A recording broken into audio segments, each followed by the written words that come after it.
Okay, welcome everyone. My name is Christian, and today we're going to be looking at form exploration with node-based workflows.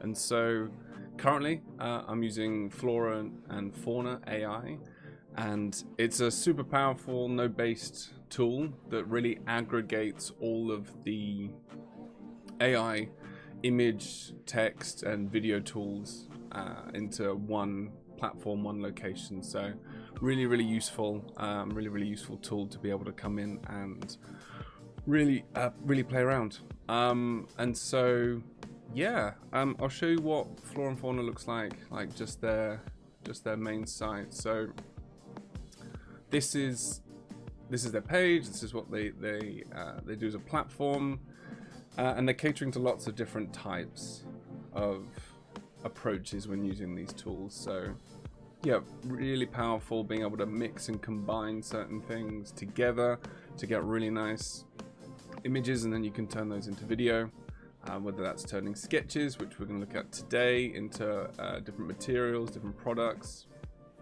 So yeah, really nice tool. I've been playing around with it, and I just love node-based tools anyway, so yeah, really interesting. I've had a lot of fun putting these things together. So here's like my project page, things I've been playing around with. That's the mood board for later, but this is what I wanted to show you guys first. So this is my main workflow that I used recently for this video.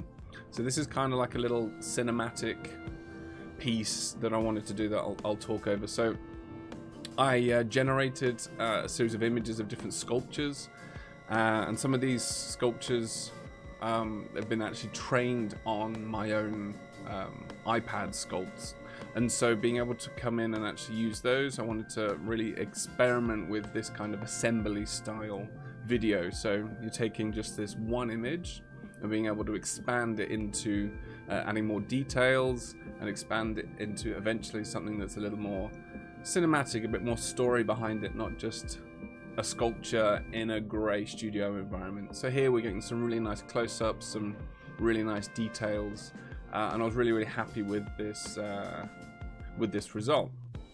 And so today, well, when we first start off, we're going to be going through the process, so from scratch basically all the way through to these videos, how I got all of these shots and how I got consistency. So the final shot at the end has full 3D consistency.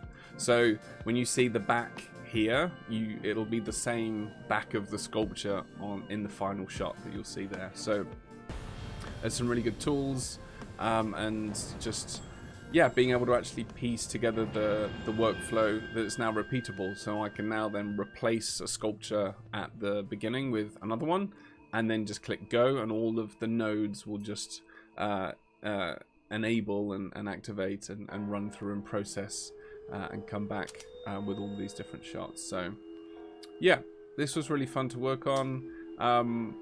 There's lots of ways I can improve it. So looking back, this is that final shot. So the back looks the same as the back, and we can spin around to the front, and that's nice and consistent there. So yeah, lots and lots of fun working on that one. So yeah, so this is it. This is that particular workflow. Hold on, let me just pause that. Get rid of that. Okay, and so I'm just working in Chrome. There's no installation required. You just sign into Flora and Fauna, and here you go. So this is the full workflow. Now this can look quite daunting, but you just start very little, and you start with just one item, and then you can work your way up. So this is the base sculpture. So this is what I started with. So it's essentially a sketch. I actually produced this in Creo using their styles tool, and I think this was using Flux 1. I made this about over a year ago, just playing with different forms, and I really like its intricacies, the difference of materials, and sort of smooth outer armor, and like nice sort of metallic innards with nice highlighting of the brass. But this is okay. We can do better than this. So what I started off doing, this was kind of like the basic kind of workflow of trying to actually use this as a reference and then feed in this prompt. And so I'll talk about what all of these different nodes are doing, because we've got a mixture of text and images here. But essentially what that's doing is taking this, adding this prompt, and making an image. So this was one of the other images that I didn't use. And then from that, essentially using a video tool. So this is using Kling 2.6, and you can just hover over and you can see then the output of this one. So I'll just hover over that so you can see. And it's good to note here that this is just a node, it's just a window. And underneath you can see we've got a selection of all the different generations. So you can still have your workflow, but embedded within each node, you might have previous versions that you want to have a look at. And so you can see here that this, where is it? Let me find, yeah, I'm not going to find the corresponding one. Here we go. So this is the static image that was produced. I used Nano Banana Pro for that, and we'll get into all the models I used specifically before. And so if I put both of those in shot, you can see the start frame and then just asking it to produce a video. So now this is great. However, the back, every time you generate, it's generating with a different seed. And that basically means that the back will always be reinterpreted every single time, which isn't what we want. We want full consistency of the form. And so that's something I've been working hard to try and get to. And with the tools that we have available to us, we can. And it's just about the specific workflow and stringing these tools together to get the kind of results that you guys want. So yeah, some really nice images, some really nice results. This has actually been upscaled, so I can zoom right in and get a nice view on all of those juicy details. So yeah, this was what I was starting with, and then you can just produce kind of like a video at the end of it. So this was just kind of a futuristic office scene, which complete accident, didn't really want that. But yeah, this was just one example of that there. And I realized I kept getting inconsistencies, I kept getting different results that I didn't want. And you can't really string together a narrative with all of these inconsistencies. It's just not gonna flow nicely together. So yeah, some really nice ideas, some really nice options. So let's go from the start then here. We're going to build this from scratch anyway, so that you guys can follow along and do that yourselves. But essentially, what this is here is, this is just some text. This is ChatGPT 5.2 in these two boxes. You can see by the top right hand side there. And then what we're doing is I'm taking both bits of text and I'm basically running this ChatGPT 5.2 node to say combine the prompt structure, which is here, and the topic into and basically fill in all of these different parts. So what's the goal, what's the camera, what's the composition, the framing, the subject, the interaction. So you're asking these LLMs to build you the prompts, which can be super powerful, and there's lots of different options underneath there as well. And so you can rerun this just by hitting the arrow here, the run button, and that'll produce another set of prompts. You can go in and then fine tune the results as well. And then these are hooked in to here. So this was the main one I was using, which is Nano Banana Pro. So it's essentially taking an image. As you can see, it's kind of, there's a wire here. This wire here is going to this image. Which we'll get to that in a minute, but it's taking an image to produce the prompt, and then here it's also taking that same image. Nano Banana Pro takes the image and the prompt from here, and then also a character sheet, which we'll get to in just a sec, and that then produces the standard, just the static image, and that's fine, that's great. But that's just the first step, and this was just me experimenting with the sandbox. And then I decided to copy some of these parts, and I'm like, okay, we need to now do a slightly different approach here. So what I wanted was to really elaborate on the materiality. Yeah, this is just a sketch. It's very basic blocking out principles, and yeah, we can do a lot more than this. So I was really inspired by this Chinese sword that I saw in the news, and I just love the the details, the engravings, the color scheme. And so I just took this image, the photographs, and just said, right, combine this sculpture in image 1 with the materials and detailing from image 2. And this was the result. This was what got picked and came through here. But I'll show you all the different examples that came through from this. So yeah, no, this was, yeah, here we go. So this was the first one, which is really interesting, looking at what we've got here. So yeah, let's have a look at the rest of them. And so this has kind of got a nice engraved jade outer edge. So some of these are gorgeous, and I would absolutely rerun it again. More engraved, more sort of oxidized brass. And some more options there, a bit more glass. More ornate, definitely sort of opal with like gold sort of laced on top, which is really nice, and gold insides. So we're getting some really, really nice results here. And Nano Banana Pro is doing all the heavy lifting. And so what it's taking the lines of the form, and it's arraying all of these gorgeous little gems around. So yeah, getting some really, really nice results. And I probably should have picked something like this to continue with, because the patina and everything's gorgeous on this. So yeah, those are options. That's what we've got. That's what we got from this basically material kind of exploration. And then from that, that's just an image with Nano Banana Pro. So along the top here, you can pick your different models. There's tons to pick from. So you can just test different things. Some of them are better for if you're using people. Some are better for products. You can pick your aspect ratio. You can pick styles. So later on in the stream, we're going to be looking at training different styles that you can use. But they've obviously got some presets in here as well, which is cool. You can enhance your prompt, out painting, which is basically making the frame bigger and filling in the gaps. In painting, so you can basically come in with a paintbrush and select certain areas and get one of the tools to fill in the blanks based on your prompt. So you can select certain areas and say, no, make these edges more rounded or less pointy or whatever. You can crop, split into layers, download, quick edit, replace the image, go full screen, and yeah, and then save it. So what I like to do after this is pick some of my favorites, which I have here, and upscale them. So no, that didn't go too well. So that was yeah, this one's quite nice. So let's have a look at the difference. So if I zoom in on this, it's okay, it's good enough quality. But if I zoom in on this one, you can see how it's increased the resolution of the image and then filled in the pixels as it's scaled it up. So upscaling, and that's what it's done. It's quite nice. Some really nice layers in here, makes it much more tactile, and some sort of like jade fins. So really, really nice.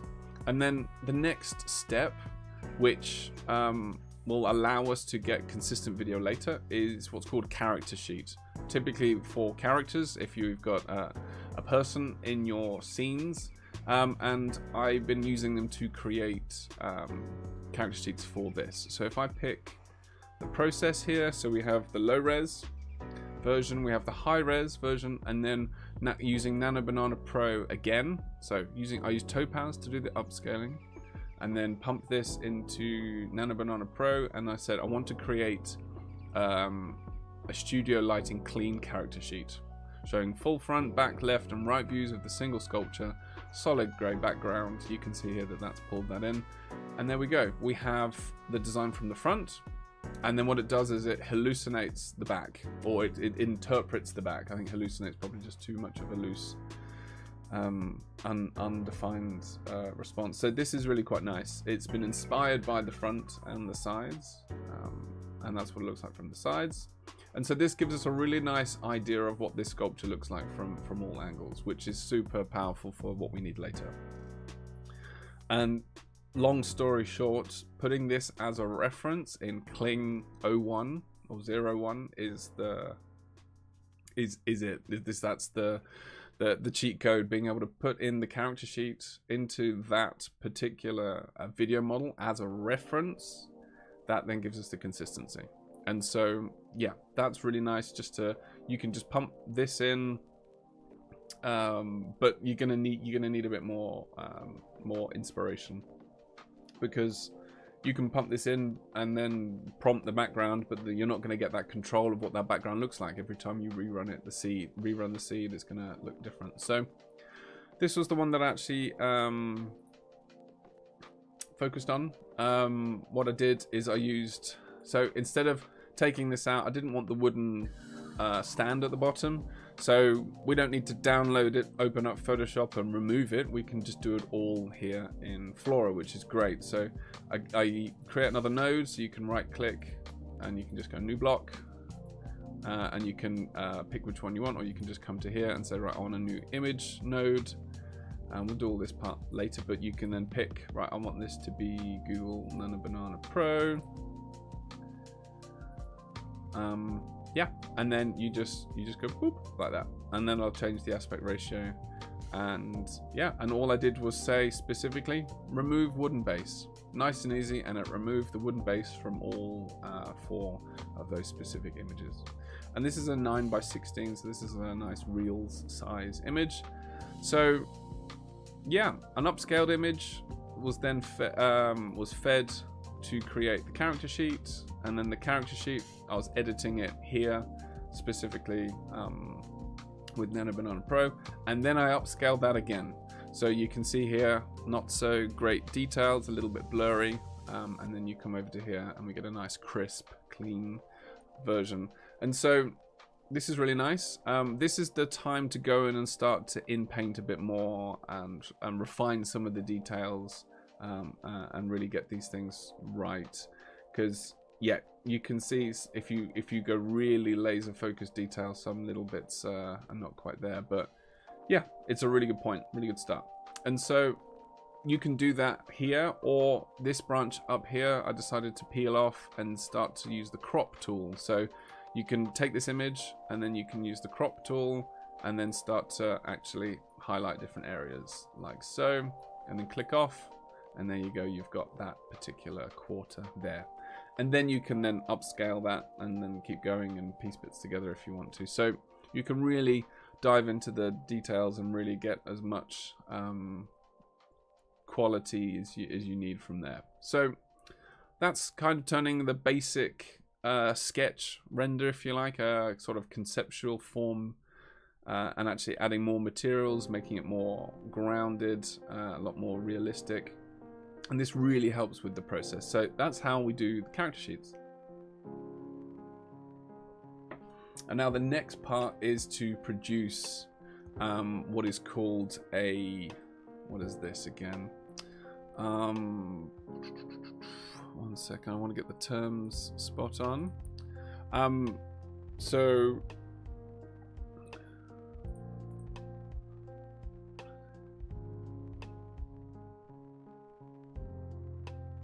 cinematic contact sheet. That took longer than I needed. Essentially, this is what this is called. So it's a 3x3 grid, 9 images, a cinematic contact sheet. Yeah, there we go. So this is exactly what I want to start to tell my story. And so I saw this and I thought, oh, there must be some way of being able to, how would this be assembled? Like, what is it? Not sure. Where does it come from? We don't know. Who's making it? All of these questions are still unanswered and still relevant and still there. And so actually being able to come in and start to play around with this is what I wanted. So I put the character sheet in. This is using Gemini 3 Pro by Google. And this is, I put in the prompt here of what I wanted. This is exactly what I asked for. And then this is the result. It's because it's faded.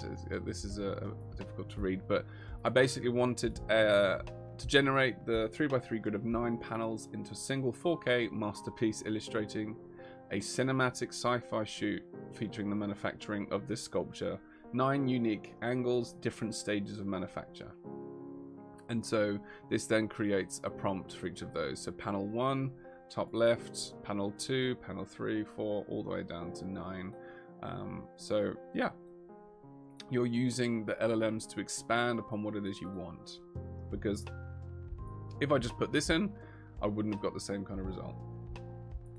And so, adding in the character sheet means that we get more context. The more context you give these tools, the better, because you'll be able to, you know, saying teal skeleton, which comes in handy later. So by it knowing what the sculpture looks like, it's actually personalizing the context sheet. Here are some other examples. I didn't do this in 9:16, which then messed up the aspect ratio all the way down the line. But you can see there's some really nice ideas here. Super close up, like macro close up of one of the gemstones. A nice sort of top-down view that could be actually quite nice to crane the camera down. Definitely something I want to explore later. Some eerie sci-fi green fog backlit. Some nice other options of how it's being manufactured. And then you can see here we've got a completely different back than what we wanted. So that's because this wasn't fed the character sheet. But yeah, this was just early tests of the context sheet and what's there. One of those is scaled up, I think. Yeah. Oh, this is just another option because there's a different back. So lasers involved in this one. Yeah, some really nice things happening here. So this was what I settled on.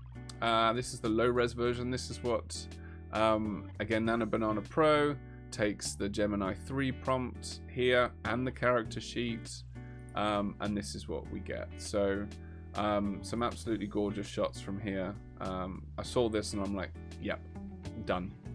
you've one shot that perfectly.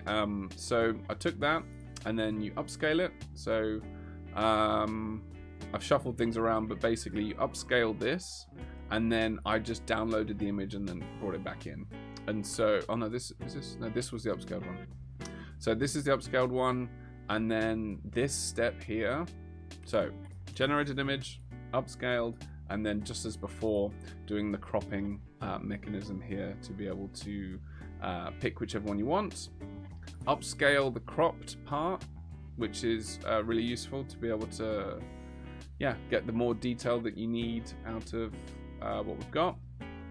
And then from there, yeah, now I did two versions of this. So as one video was running, I was doing more upscaling. So yeah, you've got the upscaled versions, and yeah, so there's lots of these 4 nodes here. These are the video nodes. Okay, as you can see, when you select them, they all play and animate nicely, which is really, really nice. So I'm doing several things here. So these 3 down here are just doing a case of start frame and then producing a video based on whatever my prompt is. So this is subtle cinematic camera movement, dolly in, which is a camera movement, and then lasers dance across the surface, smoke rising. Okay. So I'm calling out things that are specifically in this frame for Kling to understand and to animate. So I was using Kling 2.6 here, and today we'll give Kling 3.0 a go today because that's recently been released. And so yeah, so this is giving me nice movements and some really happy accidents. In this particular shot, we've actually got some subtle warping, which in most cases would be quite undesirable, like if a character or a product is warping in the wrong way. But for this and then this narrative, it looks like the piece that is freshly created is either breathing or just adjusting itself to be you know, seated and fit as part of the final part of the assembly process. So really, really nice. So we decided to keep that. Lots of different options for this guy. This one, I love the kind of flowing magma going upwards in this one. Yeah, some of these shots are just really, really nice, just gorgeous. So I wanted to focus on like different laser sintering, which is a manufacturing technique where you take powder and you shoot a laser and it'll synthesize it or melt it together and sinter it so that it becomes a solid object. So that was one method I wanted to play around with, and this kind of shot really plays with that as well. So this, I didn't use this specific shot, but these two are just animating the still frame of the actual sheet, of the cinematic contact sheet. But this one here, this was me playing with start and end frames. So what I did was I was starting, let's go back a few frames. I was starting with this frame here. No, let's do it from here. Show you what it's actually doing. So what I was doing is I was taking this frame and this frame. That's the start and that's the end. So transition between A and B, and that's what this video is doing. So because of the camera angles, all it does is it knows that that gem there is the same gem that we're zooming in on. And because we used that consistent character sheet to make the contact sheet, these things line up and there's not too much warping. It is just a camera movement, and then we've got these nice effects happening around. So consistent form, lovely dynamic flowing smoke that we have here, and then everything else happening in the background. So because the backgrounds are different, the machines are different, these things start to move in a very undesirable way. So that's why this wasn't used, but otherwise it's actually really quite a nice shot, and could be used and could have been a part of a transition. Now what they've put in here is, I think it was this one I used. Yeah, almost a static camera. So what you can do now, you can extract last frame. So that was what I was missing when I was doing this. Newly added feature, extract the last frame, basically means that it'll just spit out an image from the very last frame.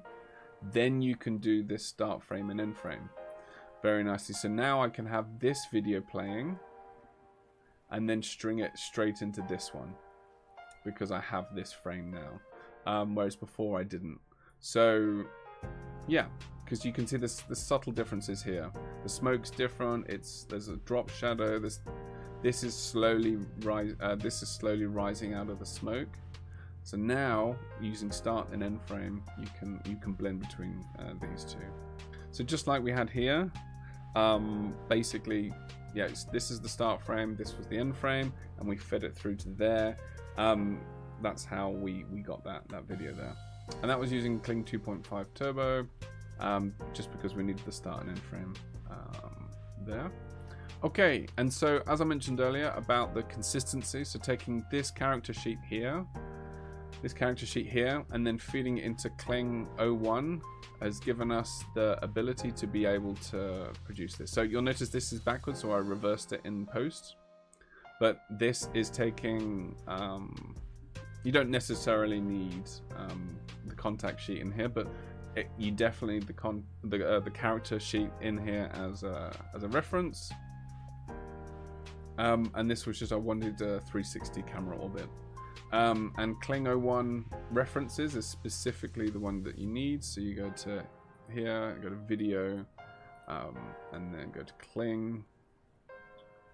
Okay, so 3.0 references. This is going to be what you use now.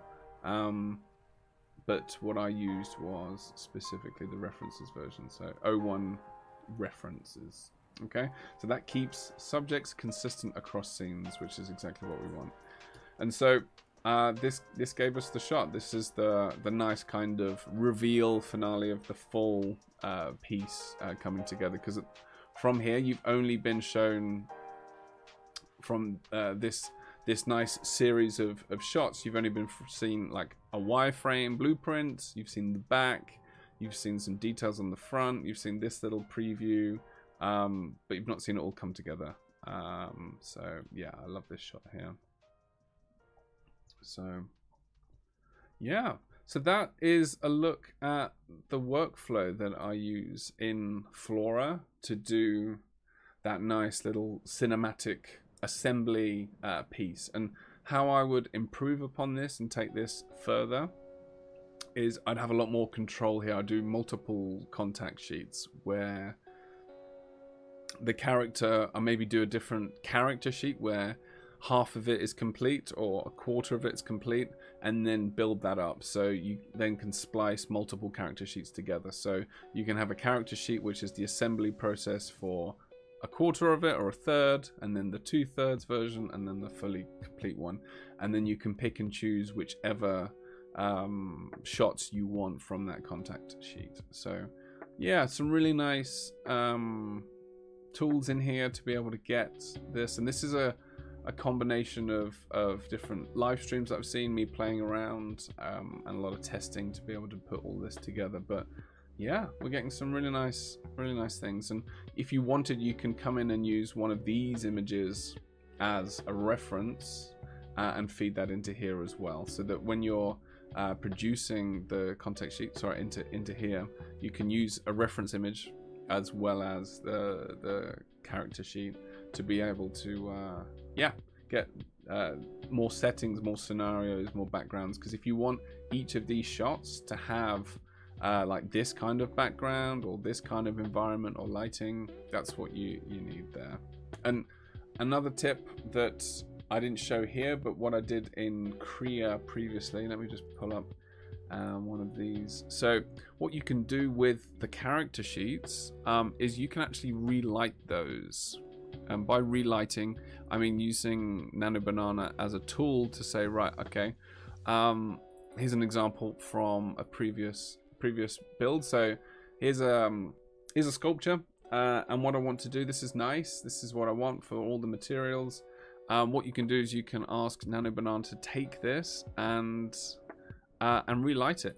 So take this the exact form, but put it in a nice hall, for example, and that's what this is done here. So the reflections will be different, and the materials will behave as if that sculpture is in that environment. And that is one really nice way to be able to then customize again further these contact sheets and get the kind of shots that you want, and get consistent lighting across your shots. What I liked about this is that it's different processes, different times, so different lighting was fine for me. But you can really, you can take these cropped, upscaled ones, relight those before putting them into the video model side of things. So you can essentially take these and put them all the way over there as part of the workflow and continue refining here. There's just so much you can do here. There's lots and lots and lots. Okay, so that was a really nice overview. If anyone's got any questions, don't hesitate to drop them in the chat or drop a comment on this video if you're watching afterwards. I'll come back and make sure I answer as much as I can. And so from here then, yeah, let's jump into sort of a new thing, and feeling quite creative today. So let's play around and build one of these from scratch. Okay, so here I've got a nice sort of mood board that I put together. You can take some images and just plonk them in. So some of these are from Pinterest, some of them are from artists that I know and respect and follow and things like that. So yeah, it's good to have some references of what you want. I'm bringing my own things in, and also these are some sculptures that I've done previously. I say sculptures, the images that I've generated from styles, just playing around form finding. And then later as well, I've did some sketches on my iPad, just a couple of examples of little pieces. And so what we're going to do is we're going to take those sketches and then re-render them as the sculptures and play around with these. So there's lots of really cool things here that I'm inspired by. So let's just start to combine them. So without going too much into the prompting side of things, I think just using Nano Banana Pro is a super powerful method and a way of starting. So what should we pick? Let's go with this guy. This is quite interesting. So I'll just hit the plus near this guy. You hit the plus and you can just drag out a node. So if I bring him there, put you there, and let's drag this out. Okay, we're going to use image, and then we use Nano Banana Pro. Okay, you can use Nano Banana, and you can see here how long it takes. Nanobanana takes a minute and takes 200 credits.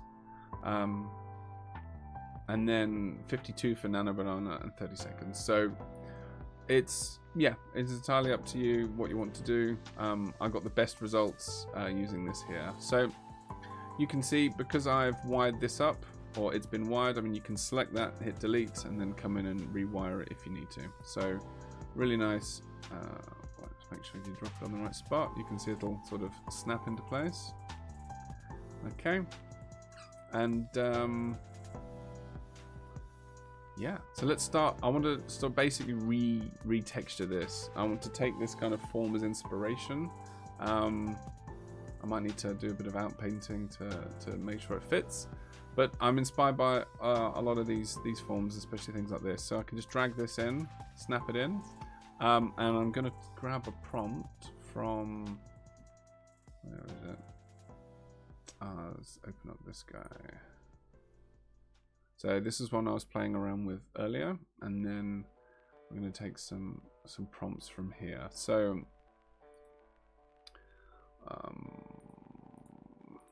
let's take this guy and just combine. Cool. So what you can do if you want is just do a new text block and actually put text straight in here. If you want to pump this or place this prompt into other parts, you can do.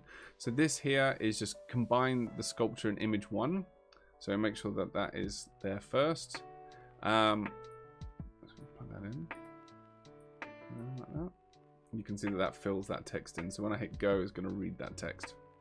So what I want to do is combine the sculpture with the materials, and I'm actually adding details about what I want it to do. But you might want it to just hallucinate a bit more, or we use the prompts that I used on this one, which is combine the sculpture and with the materials and detailing of image 2. So this is really nice. So let's we let it do its magic in one case. So we've got that, and then let's do another one.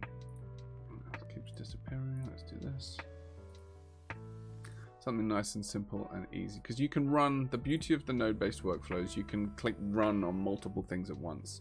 You're not clicking generate and having to wait for 4 images to load. You can actually run things in parallel, which is really, really nice. So we'll just run this one first, and then we'll let it hallucinate afterwards. So yeah, so we have a material reference, we have a form reference, and let's see what happens. So you just click go, and there we go. You can see you've got a really nice animation of it following the lines, and then we have behind my camera there's a little queue of what's running, and then whilst that's running we'll copy and paste and do the same thing. So we'll select this node, copy, Control C, Control V, and that'll keep all of the nodes. So we don't want this one because we're going to have our own prompt for this one. You don't necessarily need this. You can just copy this straight into here if you want. Yeah, we can just do that. It's nice and easy. Paste, that's in there. So that is there. So that's already done, and so already looks 10 times better than just a sketch. We've got some really nice material detail. We've got a bit of iridescence in parts. We've got some panel lines. This thing looks like it can unfold and walk off, but it could be some sort of sci-fi vase if you like. And let's just go. So that's the kind of quality we can get straight out of the gate. Some surface imperfections. Yeah, but that's nice, but maybe we want just a few more options. So instead of ×1, we can actually go, right, generate me 4 of those. And so that'll actually sit and process those and give you 4 different outputs. So along the bottom, you can see, if I move that up, it's actually processing 2 of 5 there. And this is a nice progress bar that moves as the background of the node. I get some nice results. Okay, so this is producing some nice hybrid happy accidents. which is like combining both of the items and picking a different camera angle.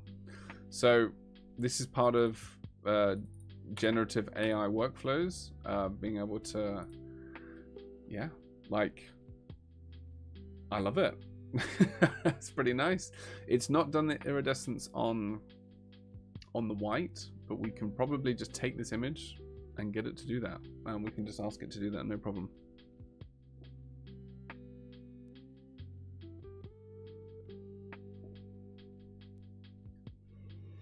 Yeah, I do like putting some glass or something in there, making it quite nice. Okay, so this guy's finished. Let's see what we've got here. So it's like more weathering, different lighting on these guys, different variations, all of the same kind of idea. I do like the engraved parts at the back. And then this is just done something completely different. So this is, yeah, done the inverse. So what this has done has taken image number 2 and then just followed the text prompt and done some nice stuff. So we can reuse this. This could be a nice inspirational image or a material example to then feed onto other forms, which is quite nice. So let's see what's come up here. So now it's kind of following the prompt a bit more. I'm following the form of the first image. Okay, getting some nice results. Oh, this is nice. So you got kind of like a liquid gradient on the right and then sort of finished there. So that's quite nice how it's interpreting some of this, and then a full glossy glass version. So there's some really nice things here. This was this is a really nice happy accident there. Okay, and so let's play around some more. Like, we can take this sketch by a tattoo artist. You can see there's a bit of a skull reference in here. I love the forms. I love the materiality. This is a car design sort of interior piece that we've got there. So some more inspiration.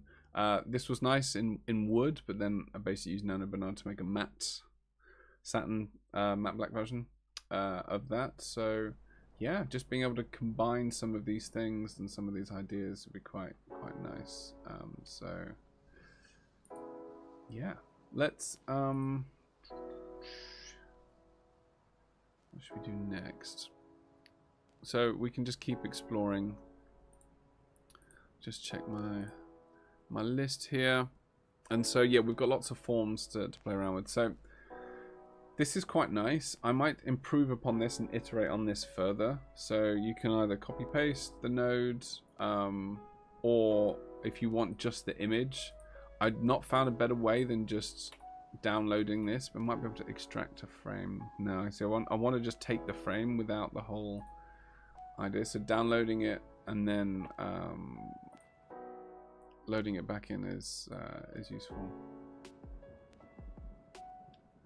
So what I want to do is take this image, okay, and then say, right, well, now apply like these kinds of material onto that. So we want the brass to be a little older, maybe some interior darker parts, and so yeah, so we can just say, we'll go, yeah, Nano Banana Pro, and then I want to combine it with this guy. All right. And then we'll use the same prompts that we used here. See what we get. I want 4 of those. Let's go. And so bottom left, you'll see what the amount of credits you have left are. So it can get quite pricey running multiple models simultaneously at the same time. So do check. I'm fortunate enough to be on the creator program, and I do have an affiliate link that I'll put in there. So if you guys do see value in this tool and you decide to sign up and start using it, if you go through that link, that helps me a little bit as well. So that'll be mighty fine, mighty helpful. Cool. So let's see what we've got. Oh, okay. It's very interesting. Oh, okay, so it's completely lost the glass there. This is really interesting what we're getting, and how it's interpreting these parts and adding extra details in. Yeah, this is cool. So if we don't get what we need, we just run again, and keep going and see what results we get. Yeah, so we're also wanting to look at styles as well. So if we start to produce a series of things that we like, then yeah, we can start to play around and train our own styles, and then apply the styles to this process and see how that looks, how that works, and what we get in that kind of response. So let's put this here. Okay.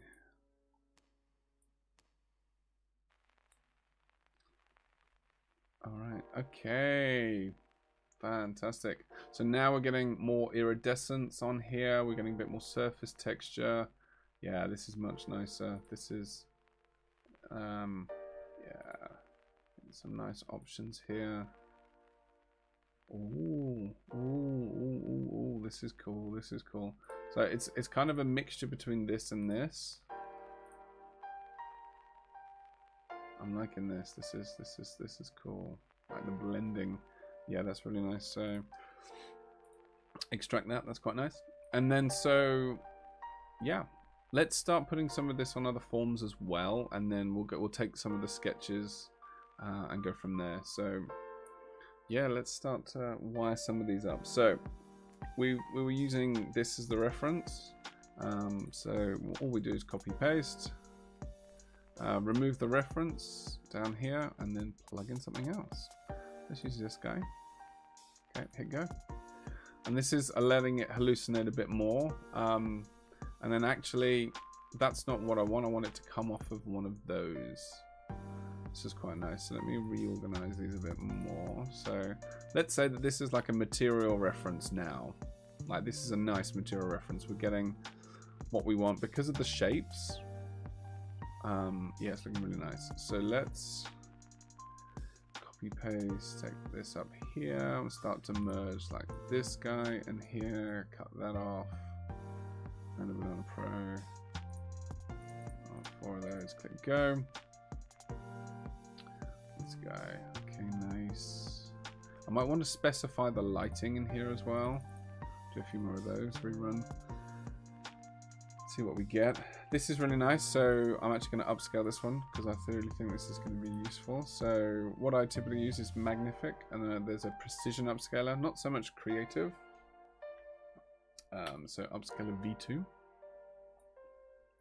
Hit go. See what we get. Okay, so we can just keep copying and pasting as many nodes as we need. Swapping out the forms for what we want. I'm making sure the form is first. I haven't on this one, so that's midway through. That's probably not going to come out correct.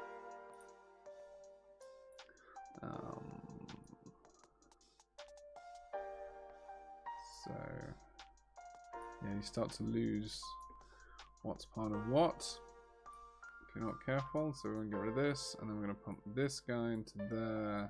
Drag you first. Hit go. And then we'll move on to the sketch. So I want to take this guy with Nano Banana over here. Nano Banana Pro. I'm just getting better results with Nano Banana Pro. Okay, let's look at this. We're getting some really nice results here. Options, lots of options. Let's see what we got. Oh, wow. This is nice. We've got some stuff to work with here, like just how it's interpreting the forms. Yeah, this is cool. This is really cool. So it's a really basic prompt. We're not getting it too much into the prompt engineering side of things. Actually, I wanted you to be 9:16, so we'll rerun that again. Make sure we definitely get that aspect ratio.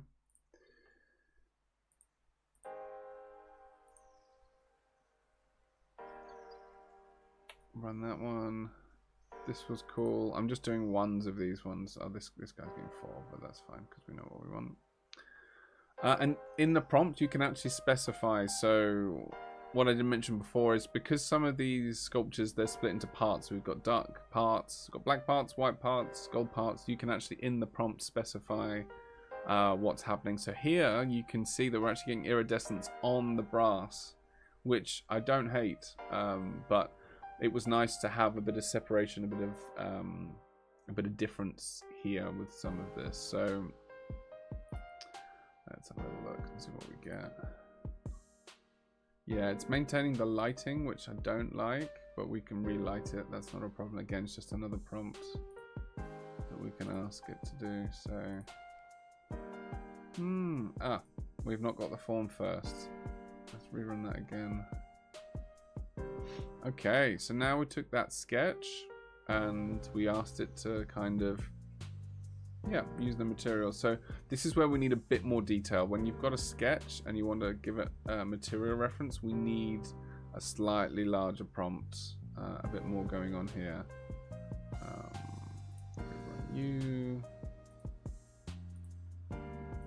We didn't. Did we? We are okay. We didn't. We just didn't get that. No, it's cool. So let's. I had a prompt from before that was a lot larger. Here it is. So let's pump this prompt in to here and rerun that and see what we get. And this is where, when we're ideating like this, I think 4 options is a really good idea. So let's see what we get. So we've got lots of things happening. We've got 6 jobs running at the same time. We've got a nice upscaled version of this. Yeah, this is looking really nice. So yeah, I'm not sure what a character sheet of this would look like, but yeah, yep. And here's a character sheet I made earlier, which is using some of the mood board that you see here. It's one of the other sculptures, again pearlescent. Wanted some details on the black. Yeah, it looks kind of freaky, kind of creepy, kind of cool. So yeah, this is a really nice way to start ideating and actually come up with some ideas. So for some reason, I remember this one, because it's got a different aspect ratio, we get issues. So great time to show you outpainting. I want this to be a 6:9 form, or at least larger aspect ratio. I'm just going to keep it blank, and then that's outpainting. In those green parts, it's just going to continue and fill in the blanks. So let's have a look. Okay. Rerun that again. Okay. So it's expanded it. It's added a white thing. You know, we can now in-paint if we want and just say, actually, I don't want any of this. Just remove white from selection. There you go. There we go. Produces another one, and then this image will go into these ones here. Let's see what we've got there. Let's see if we've got any other. Oh, okay. I'm liking the flecks of gold in that glass there. This is quite nice. Cool. It's merging the 2 images actually together, which is a very interesting take.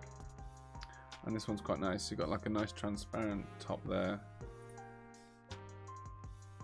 Yeah, interesting. Very interesting. Always good fun to play around with these. Okay, brilliant. We now have a better input image that will feed into here. Drag that to the front. Make sure we get rid of this guy. Double check what we've got. 4 of those. Yes, please. Off we go. Okay. And so let's continue along this thread. This is quite nice. So here is my prompt that we saw before about creating a character sheet. So I'm going to feed this in and just hit run. I want a character sheet of this. And so because it's cropped, it'll be really interesting to see what it does with the tops. It might just cut them off here, or it'll, I say hallucinate, it'll invent the tops of those, and we'll see what that looks like. So we've got some nice things happening. Oh, okay, cool transition here. See what else we've got. Cool. Now this is really nice. It's got potential. Yeah, iridescence. Yeah, this one needs a bit more direction, I think. So we can just improve the prompt. Let's just go studio lighting, gray background.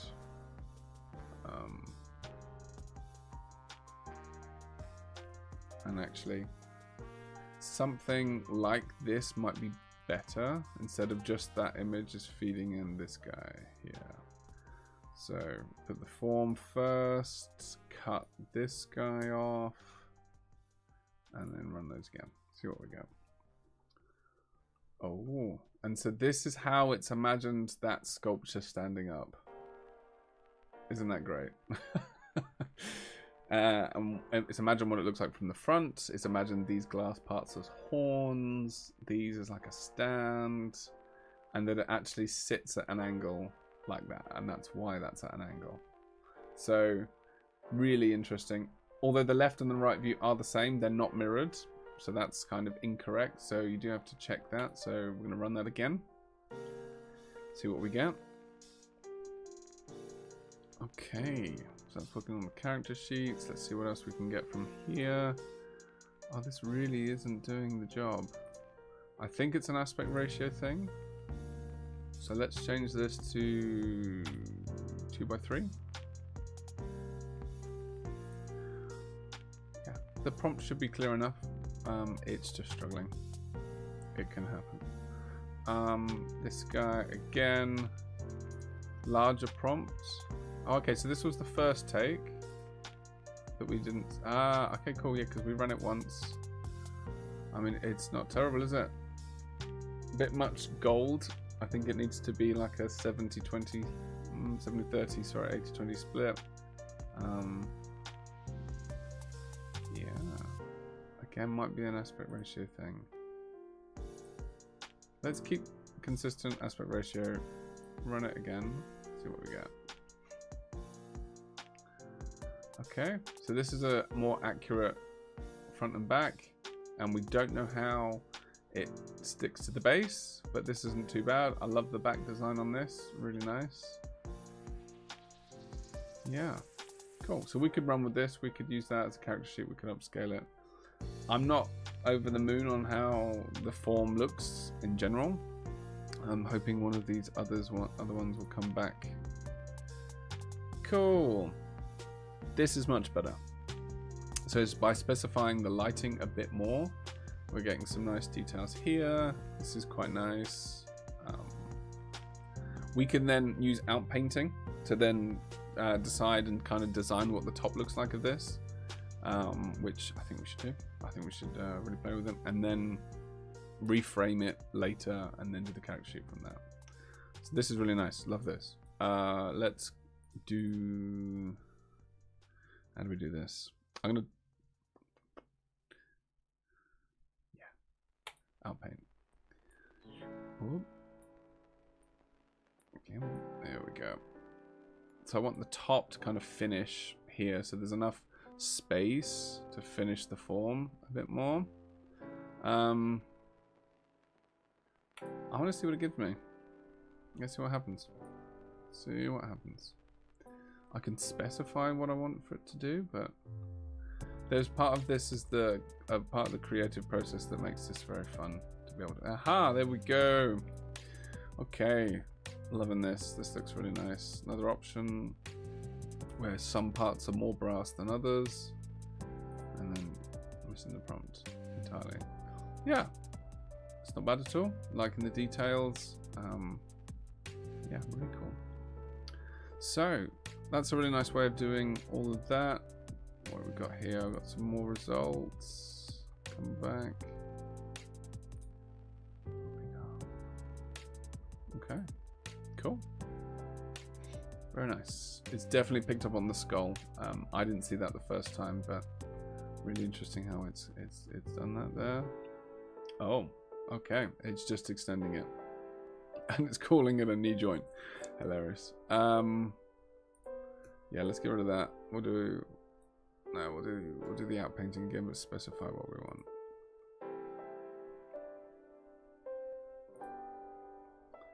Fill this expanded area with the top end of this finish sculpture.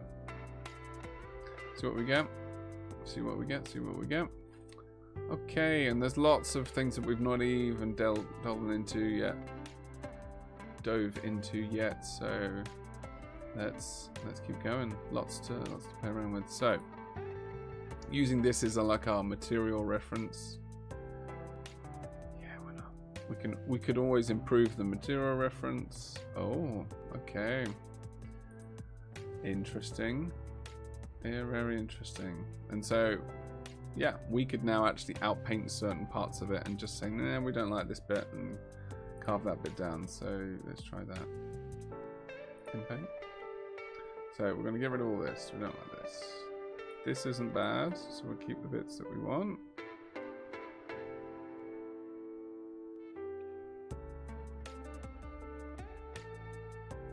Yeah, so just get rid of the bits we don't want.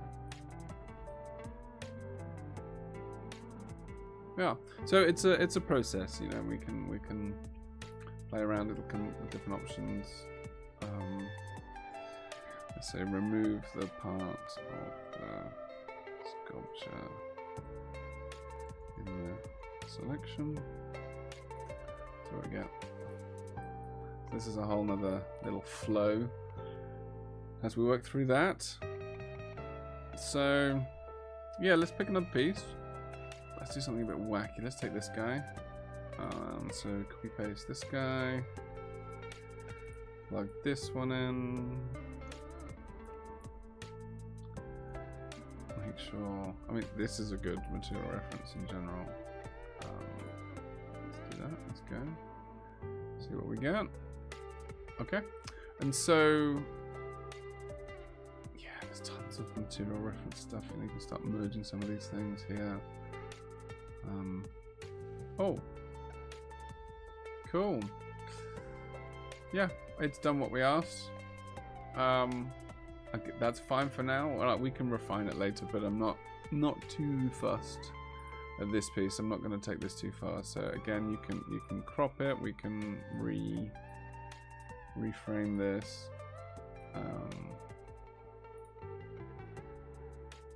Yeah. It's not 9 by 16. Like, I wanted to pan it, but that's fine. That's good enough now. Okay, and then let's play around a bit more with some of these parts. We've got some good things happening here. So this is kind of a whole other approach and idea that I've had for a little while, which is basically like the iridescent glass, but this fills with smoke as like a animation process of it being materialized in place. So yeah, options. So this is a whole nother guy up here. Yeah, let's do it from up here. I'm going to use Nano Banana Pro. Funnily enough. Let's put this in as the main reference first. Like, we're going to do it in steps. Like, if you try to do too much too soon, it gets a little confused. So yeah, we'll see what we can get. Right, convert this sketch into a 3D volume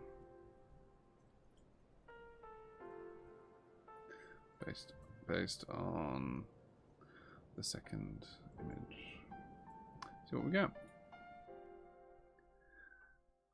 Let that run.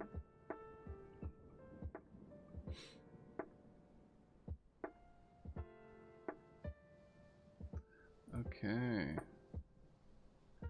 Cool. So this has still kept some of the parts and the golden cracks in the marble.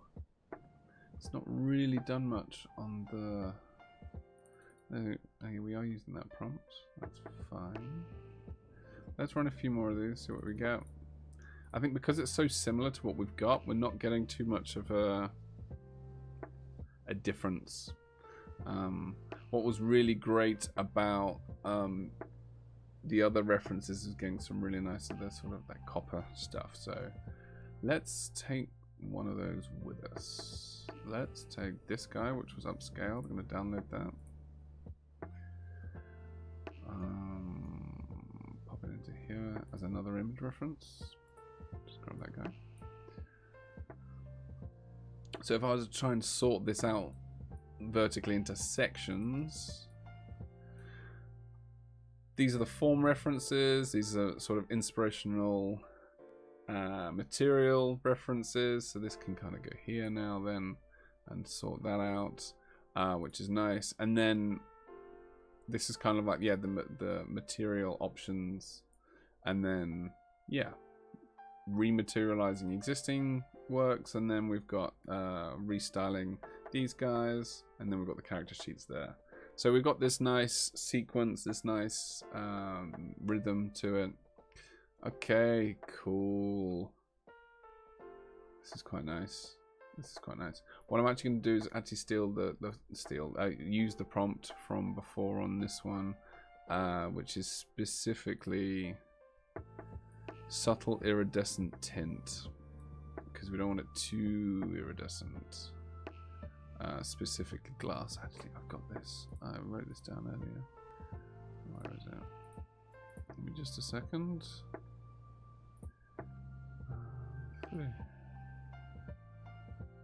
Yeah, cool. This is what we want. Now I'm going to describe what it is that I want. Great. And that's going to be super useful.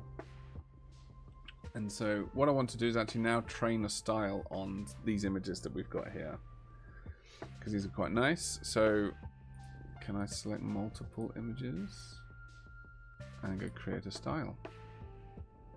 Okay, cool. I can add more of those, so that's actually really nice. So let's add some more to here. We've got, yeah, this guy, reference the style, this guy. This is a good reference, style reference. There are obviously more images under each of these, but these are definitely the best. So we like those ones. Okay, create style. We've got all those images in there. Let's call this iridescent black, and then brass or bronze, whatever. Okay, we need more images. We need a minimum. Okay, cool. So let's add some more in here then, because this is now gonna use these as a reference for different things.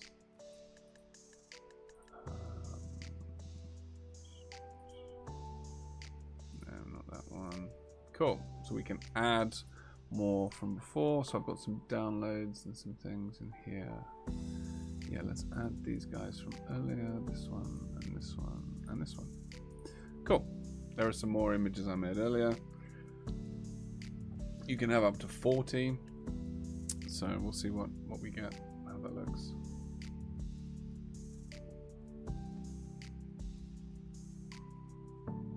Obviously, the more images you have, the better. Let's create our own style.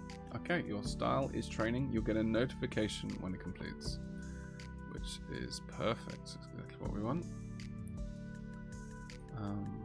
Let's check everything on the stream. Okay, all right. Okay. Cool. So now that style is training, let's see what else we've got. We've got some more results here. It's mixing things. Cool, that's a much better result. Yeah, that's just gone crazy. Cool. Let's check how this is doing. Yeah, this is looking much nicer, a lot neater. Yeah, cool. Let's kind of join the ends on there. Cool. And so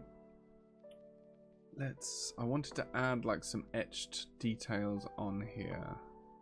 So let's see if we can plug this in as like an etched details idea.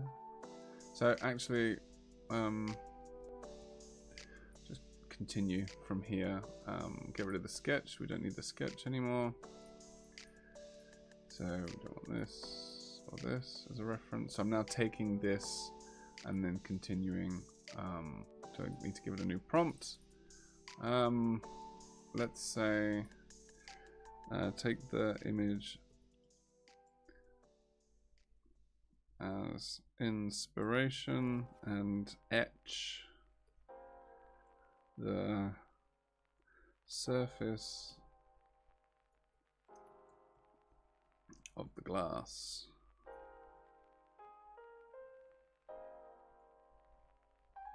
with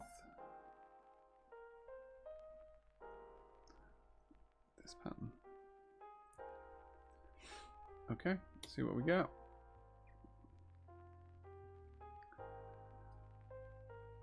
Cool, we'll sort the aspect ratio out later. Cool, and then now I want to start running this as another material reference for some of these forms as well. I'm not quite sure how to help you with that. Cool, so let's see what else we've got. We've got some more forms here. These are the ones I was playing with earlier.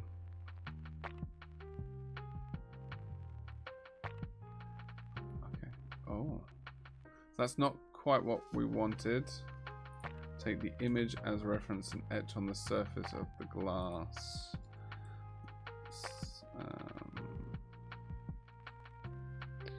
So what we got? Go again. It's not quite understood what I meant there. Maybe it wasn't clear enough. Okay.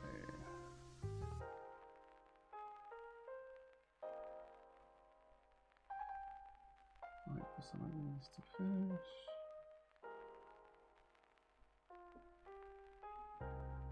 Okay, and so now then we can look at some of the contact sheets as well, see what we get.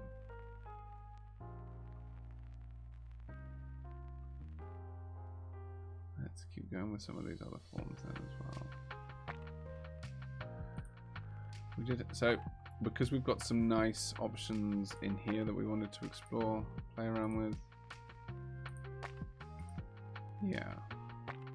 I think maybe taking this and merging it with this now is a good idea. So we take this image here, and instead of that reference, we plug this one in to there. Yeah. So we get one for those.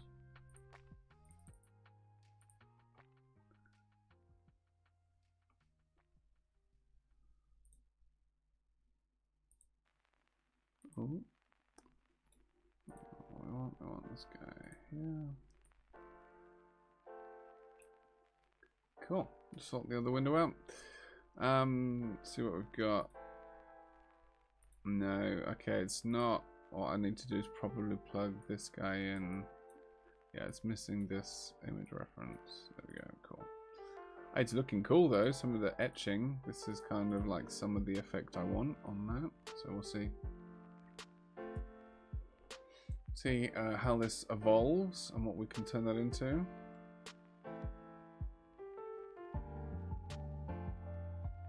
Alright, let's...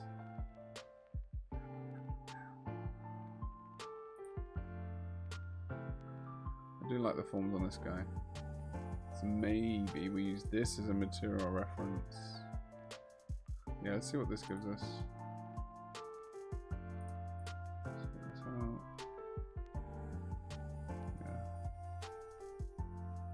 Yeah, it's completely overriding. What I want to do is kind of do it for just half of it.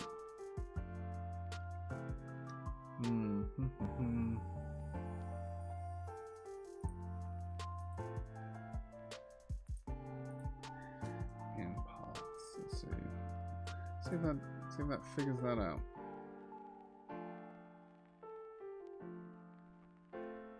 Because there's lots of great ideas in some of these.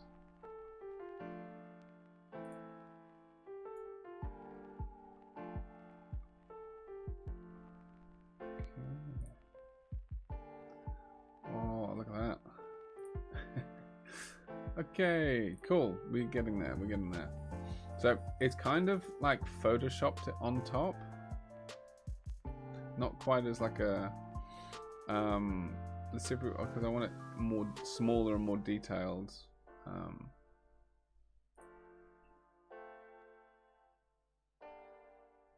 Let's say.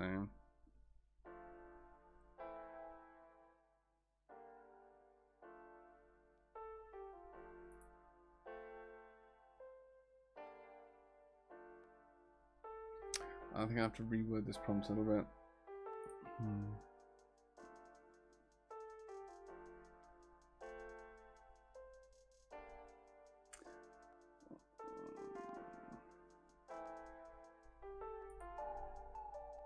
And etch the surface of the glass. Let's put tiled. So there we go. Don't know where we're going with that, we'll see. And we also want to include this as like a material reference for some things as well. So, because some of these sculptures with this material will be really quite nice as well. So, we've got all that to play around with as well. So, let's take this guy. Put that here. Cool. So, different material reference, same form.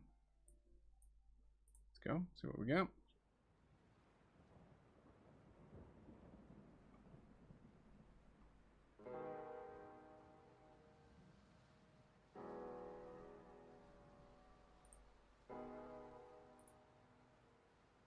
Yeah, I think I would have to change the image a little bit to get the etching correct. It's just not quite doing what it is that I want. It's like fine frosted etching.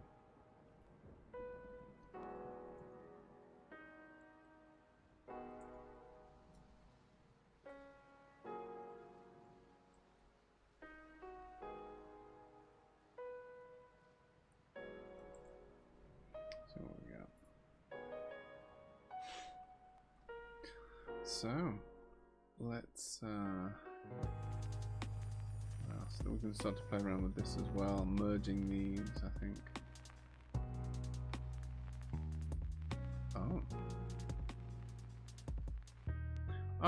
It's done the inverse. It's taken the sculpture from the first one and added these materials to that, and again, don't hate it, it looks quite nice. So let's see what we've got.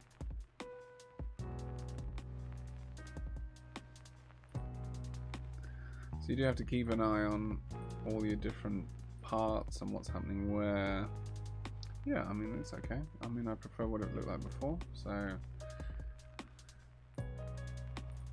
yeah, that's just different versions, different iterations of the same thing.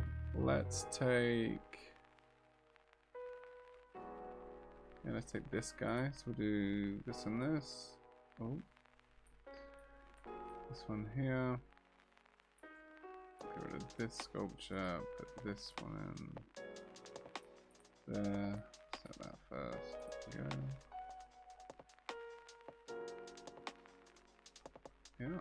So let's just start to animate some of these. So we've got a really nice upscale version of this. Let's start making some videos, shall we? We've got the character consistency here. So let's show that off and see what we can do here. Let's load this up now. I had an issue with the references last time. So you can't select it because it's missing things. So that's what I want, but why is it not letting me pick it? I think I need multiple. I think I need a prompt first and then go from there. So let me grab a prompt from before. What do we use with this guy? Yeah, let's just do that for now. See what we get. text in. This is what I had to do last time to get this to work. No, it's not.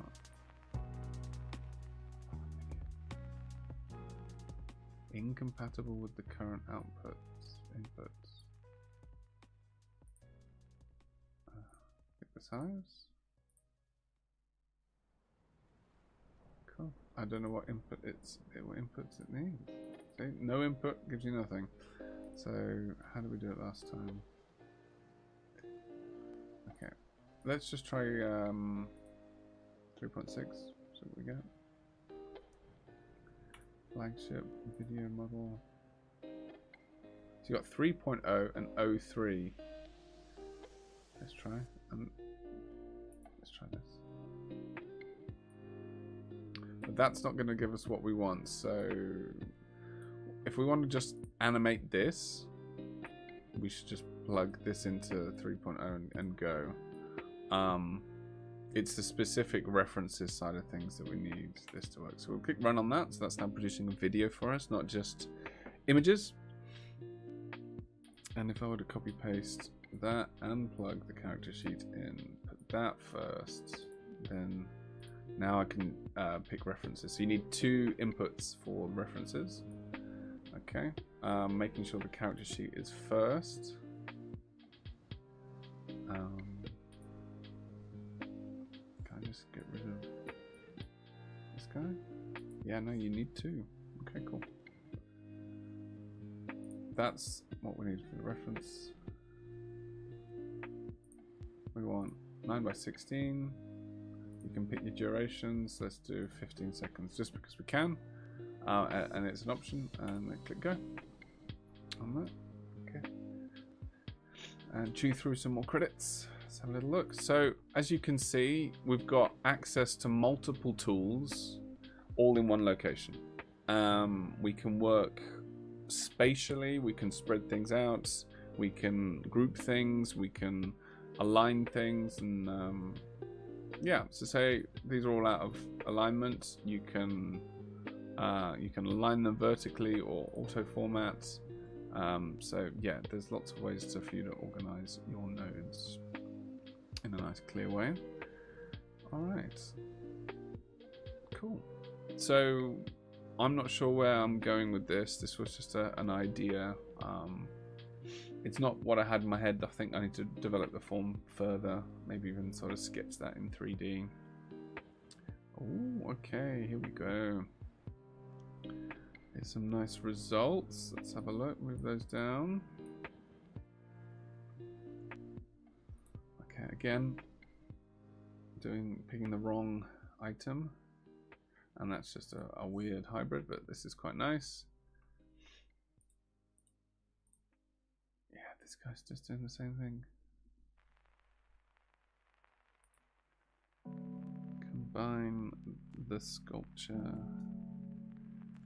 Say the sculpture in image 1 with the materials and detailing from image 2. Make sure that prompt is as rock solid as we can. That worked. But cool.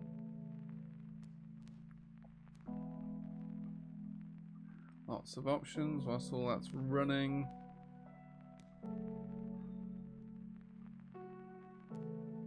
Cool. And then also what we'll do is we'll check on the styles that should have been trained by now. So it'd be really interesting to take one of these images and see what happens if we do a style with it. So I'm just going to bring this up here for ease, and this is like a nice style test. So we'll do image, Nano Banana Pro, and then with a style, we have our iridescent style.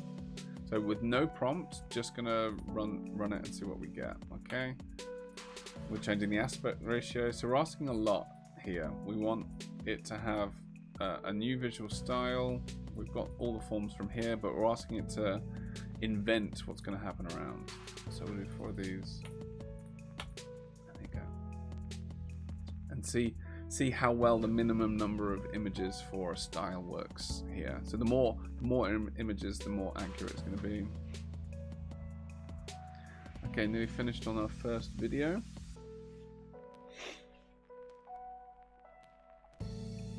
So yeah, lots of things running in the background. Yeah, okay, this really isn't getting the point here.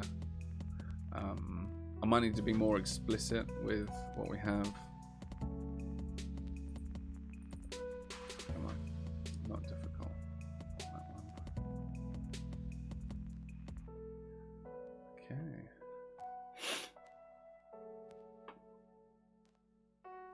Right, let me get the prompt for the context sheet and we'll see. Well, okay, here we go. So this is the using the LLM to break things out a bit more. So let's take this and this because we're going to use both of those. You can Control C and then go to a different environment and actually paste those out here, which incredible. Purely and simply.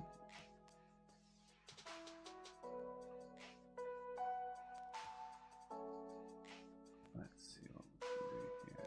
So we're not going to do that again. That's fine. What we could do is we could relight this and then use that as a reference for that. That's not a bad move, and that sets the background and the atmosphere, which was what these steps are down here. So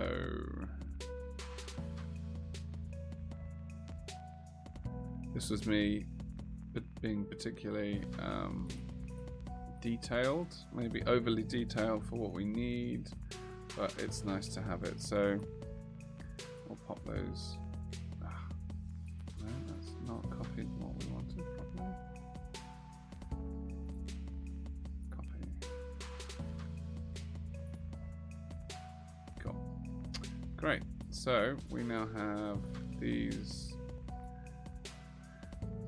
to produce the reference image, which will then feed into the contact sheet. All right. So from here,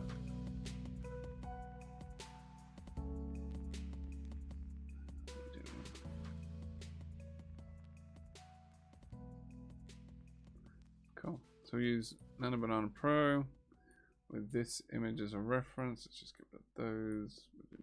Pop that there. That's the prompt. And then this is going to be the image reference. Image reference prompt. And we're just going to change this and rerun this node here. So, yeah, hyper-realistic, futuristic, sci-fi, cinematic scene depicting a sculpture being fabricated into existence. I'm going to say with advanced manufacturing techniques. Let's say okay, let's do like let's say forming and growing from nanoparticle that glow on the edges of the manufactured parts. Okay, cool. Manufactured parts. Okay, cool. So that's now feeding into here. So we rerun this one. That's going to use this structure on the left and also what I'm asking it to do there. So you have to double check what this actually says and what the output of that is, and then it'll yeah, and then that'll apply it to this here. This is just the inspirational scene setting because this is just a studio environment, which is fine. It's nice for showing off the form, or if it's like an artistic piece. But actually what we want is, we want to put this in a particular setting, in a particular scene. Okay, cool. So let's just hit run and see what we get. Let's get 4 of those. See what we get. And then that'll feed through into then this particular character sheet, contact sheet. Okay, so we have the first video finished. This is just a nice little orbit around. Okay, very cool. Yeah, nice. The form consistency is really nice. Yeah, it's done a great job. No warping. per se. It's added audio as well. Cool. And this won't be long. Nearly finished. Oh, okay, okay. Here we go. Some things coming in. Oh, okay, cool. So this is how Nano Banana is interpreting the prompt that we've got here. What's going on? Okay. So we go through these, some of these options. Okay, I really don't like the square grids, but I do like how this is kind of atomizing into existence. There's some chips in there. This is interesting. Yeah, not bad. It's cool. It's like a pre material finish. It's actually cutting the edges. So this could be the reference for this sheet here. Yeah, or you can keep prompting to get a better option. You can negative prompt in here and say no square grids. See what we get. Or actually, there is a negative prompt at the bottom of this. Okay, here we go. Negative prompt. Let's say in here, no square grids. See what we get. Cool. So now rerun 4 more of those. See what we get. And you can be very, very specific with the topic here to be able to expand those things out. But if we liked one of those, let's feed that in. This is going to hallucinate there, so we need the character sheet, which we've got here, which again, it's fine because you know that the back piece is going to be the same on all parts, so we can put it in just to be sure. Yeah, let's go. Give that a go. So that's a contact sheet, character sheet there, inspirational image to set the tone and the lighting. So let's run that.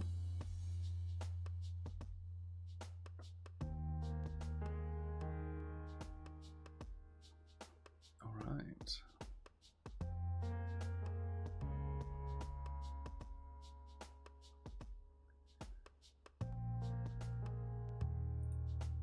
Okay, for some reason this is just not getting it today, so I'm gonna abandon that idea. There's just too much going on in this piece, I think, to use as a material reference. Let's then pivot and use this image here as the reference. This guy, get rid of this one.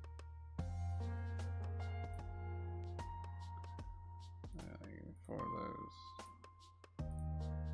Cool. See what we get.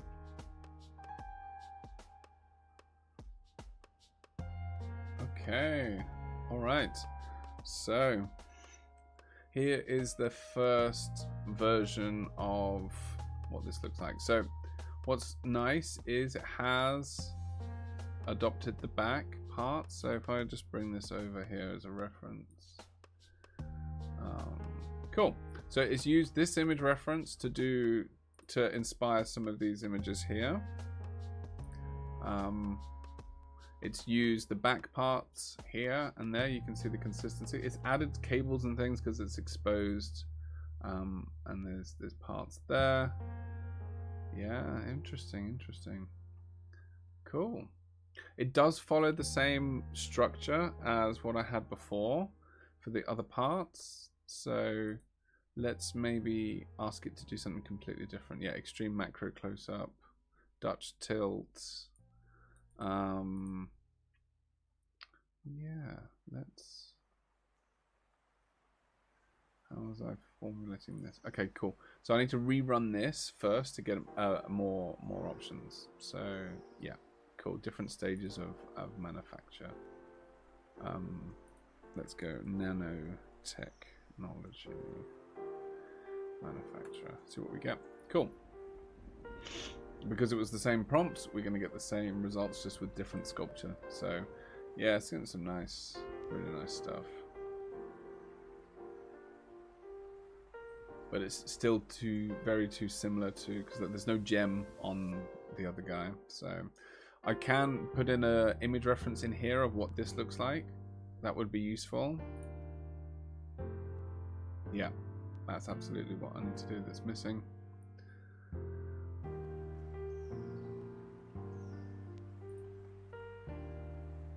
Yeah. Let's see what this does, and then what we'll do is we'll add the image reference to Gemini, so it's got more of more inspiration to go. Okay, cool. So this is the character sheet feeding into the contact sheet creation process. Let's see what other images we got from here. Other parts of the process. Oh, cool. Nice. Okay, this is more like what I had in mind. Don't necessarily need wires under the surface. It's really interesting. Yeah, super cool. I like the depth of field in this one. This is quite nice. This is cool. I definitely need that, I think, to feel a bit more cinematic. But yeah, we rerun that again, see what we get. Okay, different stages of production. They all look quite similar, some of these shots. And it's just used the character reference at the end, so. Maybe because I changed the image partway through. Let's see what we get. Okay. This is taking a long time to come through. Maybe it's stuck, maybe something's gone wrong. I'm gonna run it again. See what we get. Just trigger it to do something more. And this is quite nice. Let's see what we've got down here. Whoa, cool. Again, not what I wanted. It's taking the material reference from the first thing and putting it on the second. But that's all. This is what we want. Okay. Very interesting. Very interesting. Because we can play with this.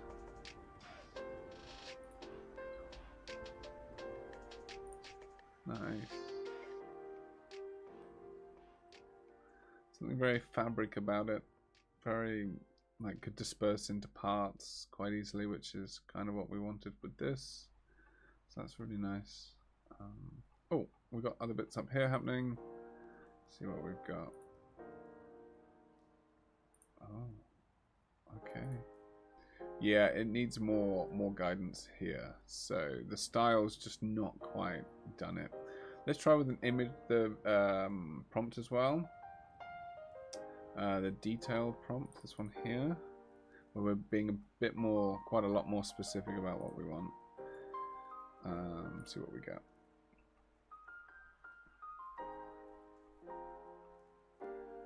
Okay, here we go. Nice. So now we have the image reference.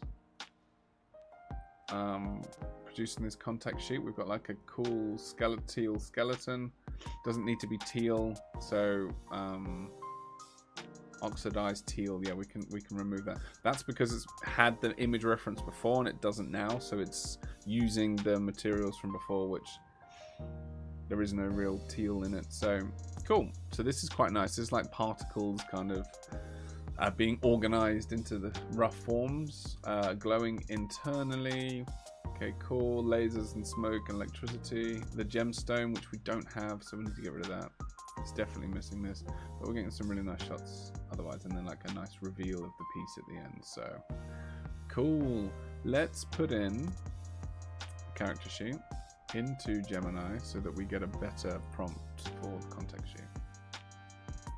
Okay, there you go.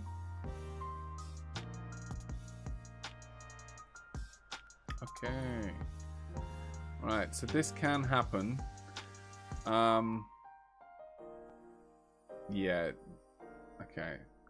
03 references didn't quite get the memo. So what we'll do is we'll swap those around and run it again. Another generation is running.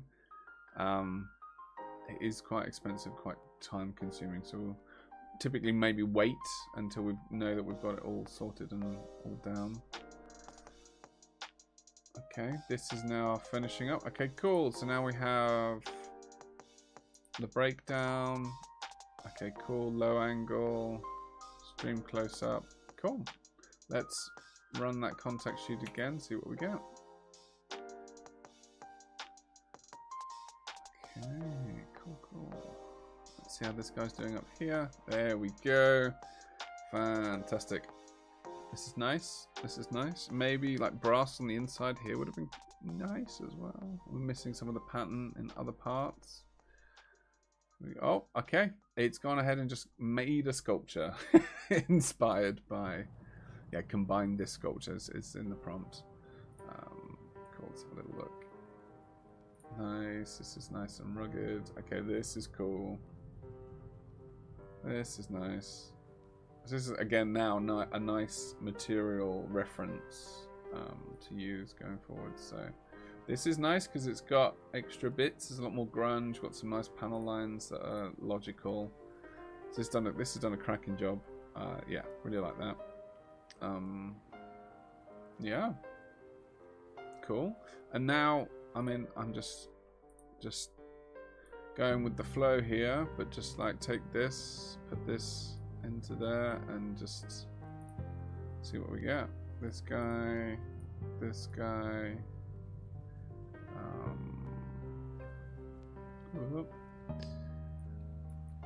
Let's get rid of this reference, and then say, let's say convert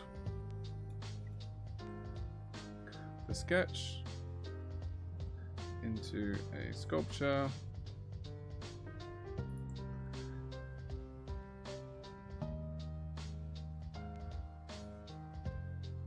And the other image. Yeah, cool, nice.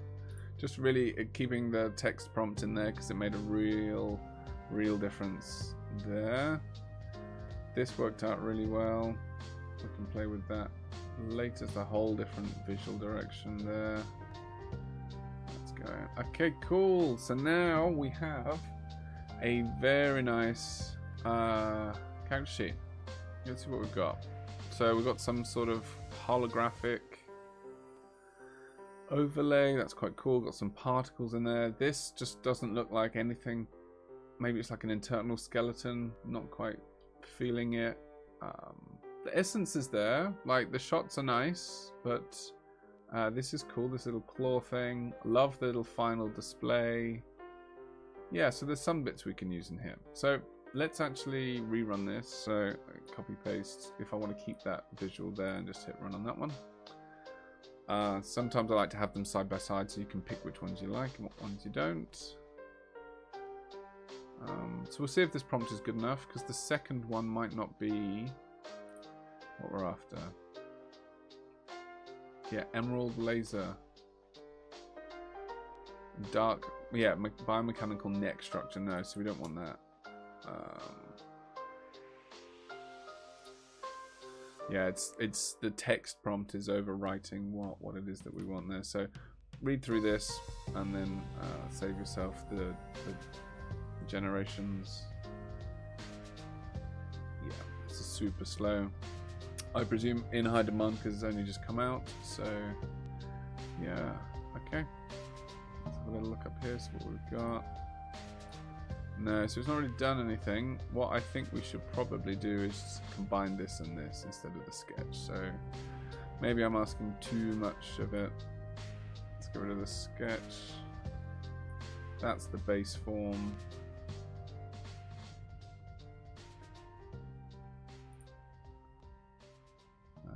A few of those as well. Cool. Every time you run, it's a different seed. So yeah, I think you can specify the seed in some of the settings. Where is it? Is there a lock seed? I did see something along the lines. Maybe not. I'll get back to you on that. Okay, cool. And another character sheet. Done. Let's have a look. sorry, another contact sheet. Cool. Cool. Interesting. Really interesting. Removing the word neck. This looks like a face or a mask. Interesting. Liking some of the close-ups. This is nice how there's like a black underlay. I'd love this to be like a laser beam that goes over. There's some engraving happening here. Yeah, so, and some smoke. Cool, lots of options. So, let's rerun this again. See if we can get a different, better prompt. And that's what we do. We keep going until we get what we want. And this process, and you can see how quickly we've gone from just a few images that we like. So reference images, a few sculptures, a few sketches, how we can very quickly build up this workflow and fill the canvas, fill the node-based canvas quite quickly. All right, let's see if we can put some other videos on. Right, this has got potential. We can do a video model of this guy. Where the videos are. Well, it's a whole different idea. Let's just run with 3.0 Pro. Good old text prompts, and we can use the enhanced prompts feature here. Floating particles. Expand all the unraveling sculpture. Cool. Expand that prompt for me. Cool.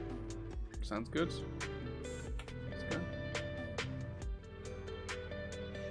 Another Claim 3.0 generation. Here, try and keep some sort of order, some kind of structure vertically to some of these things is always good. Okay, upscaling you've seen, we've already done, we've rerun the prompts. Let's do another version of this guy. Cool. And then if there's stuff you like, the whole cropping side of things, so let's have a quick look at the crop. So say we want to upscale one of these images because it's nice. Let's just say, look, we've got a finished piece here. You know, it's the same as that, but in a different lighting condition. So what I tend to do is upscale this, download it, and then bring it in and crop it. So let's do exactly that. So we'll do a little image upscaling of this one. And then we pick Magnific. Upscale of 2. You can specify a few other features here, but that is good enough for me. Alright, let's see what we got.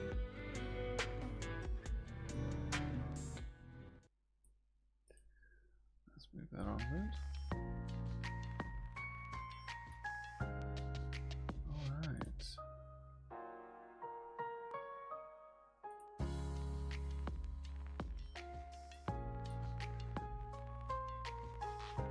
Okay, so that has upscaled it. So when we zoom in, give it a second, and it'll plop and click in. So there's some nice things here. I don't know what's happening there, so we have to outpaint some of that. It's a bit grainy. This is the one I want for now, just to play around with. Yeah, this is cool. And so now that that's been upscaled, we can just click crop. So actually crop the one we want. So you don't have to download it specifically. You can do it straight onto the upres version, and then I would then upscale that again. So image and a banana magnific, upscale precise. Okay, go. Now, one thing I'm unsure about is whether you can put in the character sheet into the upscalers as a reference. I don't think you can. That would be a great way to maintain the quality. Because what this is doing is taking certain things, and as it's upscaling, it's losing some of these details. Like it's lost its iridescence. It's not quite there. Like it's just not the same thing there. So yeah, can always fine tune and improve the workflow. But ooh, okay, cool. Another cool lenses for some reason. This isn't like a black light iridescent view on the surface, which is super nice.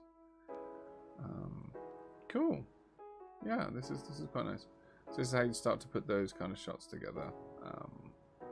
Yeah, I'm really not happy with this. There's no point putting this through to the video editor, but this is how I do that process. To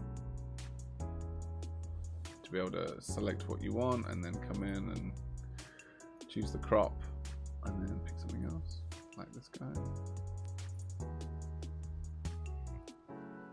Yeah, like maybe run that through Nano Banana Pro to Nano Banana Pro again and say remove the grain. Because if you ask a video model to zoom out on that, it'll start to hallucinate everything else around it, and that's not what you want. You can only really kind of zoom in from that particular shot. So, how are we doing? What about up here? Did we get what we want? No, it really it's missed the ball here on this one. Combine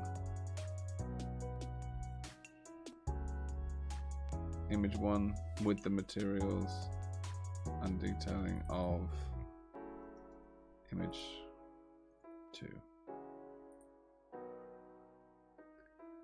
Yeah, all this extra stuff is not helping. Yeah. Okay. Yeah, a lot of these generations are taking a long time. So use a different model. If that happens, pick one. You know, 2.6 is great. Turbo, still 3 minutes to do those. Yeah, okay, 3 minutes. Let's do that. Yeah, see what we get. Yeah, this is just taking too long. Normally, when we're doing it, it's pretty snappy, but it all depends on how the servers are and how stacked up and how much is actually being requested. Yeah, busy. Okay, cool. So we've covered styles, which we need to do. We need more images of, so we need to gather more, which I just don't have at the moment available. And then you can just pump them all in and create a cool little thing. I mean, it's cool, but it's not what we want. No, I want to apply the materials to this thing, but it's not happening. Okay, sometimes it just doesn't work. We just have to either try a different image model. That's an option. Try different prompts. Yeah, there's lots and lots of options to try and get what you want. And as you've seen, we're not using just one LLM. We're using ChatGPT and Google Gemini. We're not using one image model. In this case, we are using Nano Banana Pro specifically, but there's lots of other good ones. Yeah, there is one. Let's try. There's another one that is fairly new. That is called Sourceful. It's called River Flow 2. So same prompt. We'll see what it does with the context sheet in terms of combining everything and see what we get. And it's a lot quicker. It's a lot cheaper. Oh, okay. Let's see what happened here. Oh, okay. You can see how quick that was compared to the others that still haven't finished. So you do have to pick your models, see what works, see what doesn't. There's still so much we haven't done that we could do with all of these different options, permutations, and say, right, well, all of the black parts need to be this nice sort of glowing stone. All the white bits need to have this surface pattern on. Yeah, there's loads of cool stuff. So many options. So, as I was saying, we've looked at styles, we've looked at character sheets, we've looked at contact sheets for the shots, upscaling the chosen shots, the Klingo one examples not really working. Let's try the older model that I know worked very well. Let's go Kling. 03 standard references. Interesting. I was using 01 references. Let's run that. See what we get. And because we want to do a little comparison, we can select this, switch these two, use the same thing, hit run. So we're doing them concurrently, which is really useful. Oh, this one's finished. Oh, cool. Cool. This one kind of just got it. It took a lot longer to do, but it's a much better result than this. So now we're comparing image model to image model in terms of like prompt adherence. Okay, so instead of using Nano Banana Pro, we have Riverflow Pro. Well, Riverflow 2.0 Pro.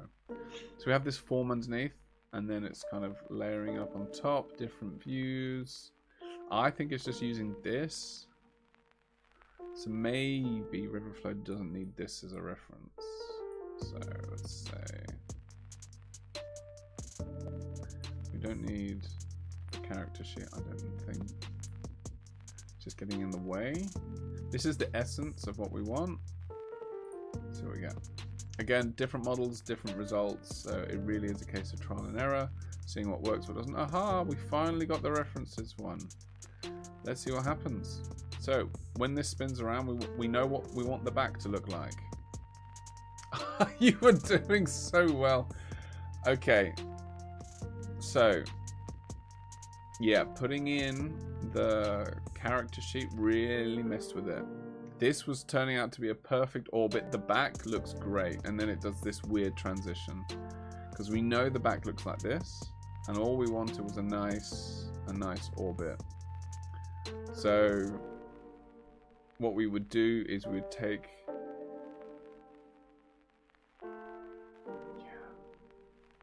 out the. It's treating it as a start and end frame, which is not what we want. So, okay, lots of options. Cool. Oh, one thing we haven't done is start frame and end frame. So, yeah, let's do that. And we'll wrap that up really quick. So, essentially, you can generate two different frames and then just blend between the two. So, if you wanted a different camera angle. So, this was quite nice. We didn't do any video things with this. Oh, let's see what we're doing here.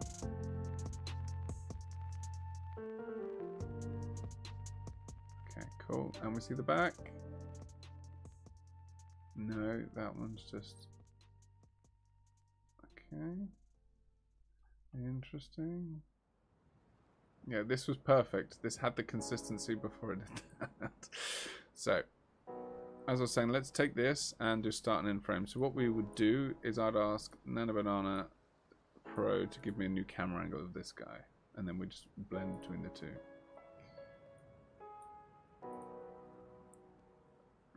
Give me, let's just do a macro close-up shot from another angle. Yeah, and then I'll generate two guys, and then we can start to prep this. But we'll do, let's just say we'll do Kling Turbo. And whatever you do, whatever inputs you give it will be the start frame and end frame. Okay, so we put 2 in there, and then we just say like a smooth cinematic camera movement between the 2. Cinematic camera move between the 2 shots. So let's keep going. Let's double check how this is going. Yeah, that's not done the character sheet at all. Specifically want that a grid of 3 and 3 by 3.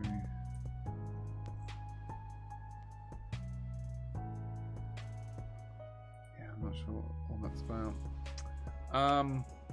Run it again.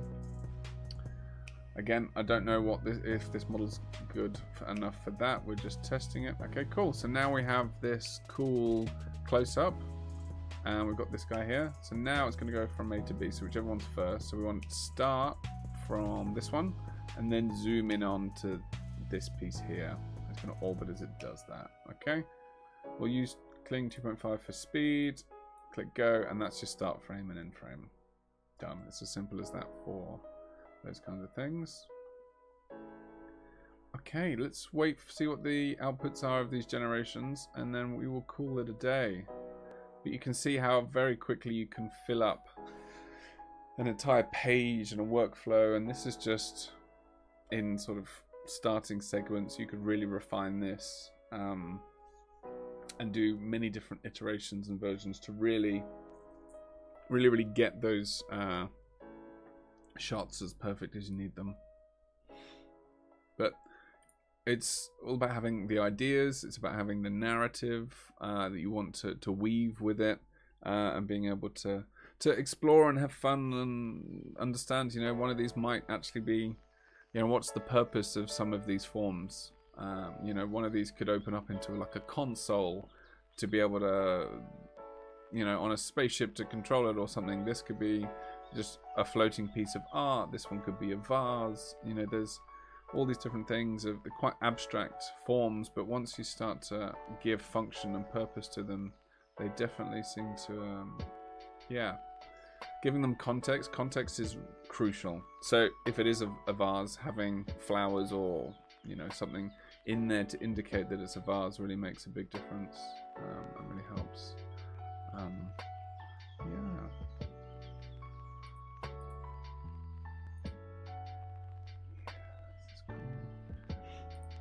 So I could take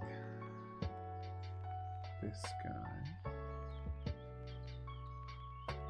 just pump that in, so pop that in there, get rid of those 2.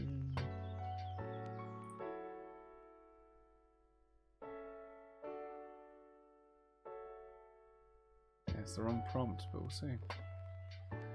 This has still got the etched on it, which is quite nice. The etched details, and kept the brass.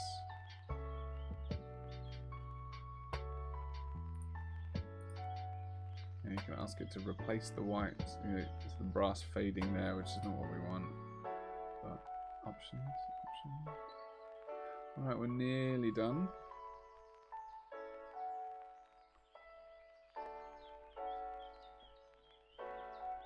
Yeah, okay, cool. So river flow isn't looking like a good option for the storyboards. This has just created some crazy, chaotic, put all of it in one hybrid, which looks crazy. Very cool, but very crazy. Just a bit too much going on. But yeah, you know, that could be your reference image to feed into to do the rest of it. So yeah, very strange. Yeah, no, that's following too much. Let's say.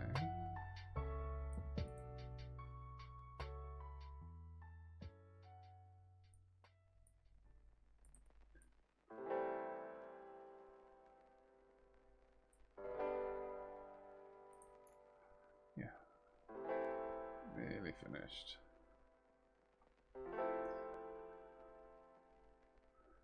But yeah, if there's anything you guys want to see, want me to explore, different ideas you want to look at, can do.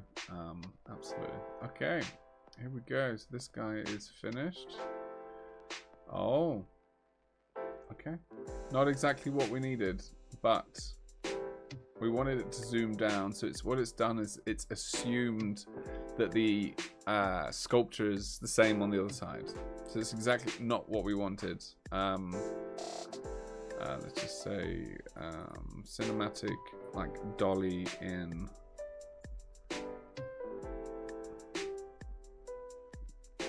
Into the macro close-up. And that goes, what we got. But as you can see, we can be here all day.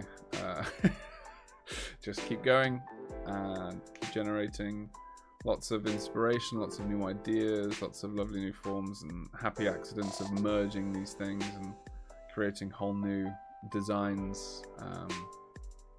Yeah, definitely take. Yeah, there was one of these was pretty good, so we'll definitely use some of this. Yeah, I might rerun some of these in the background and use those as videos for content. But yeah, okay. I think we'll leave it there. Thank you everyone for joining, and yeah, I'll see you guys in the next one. Cheers.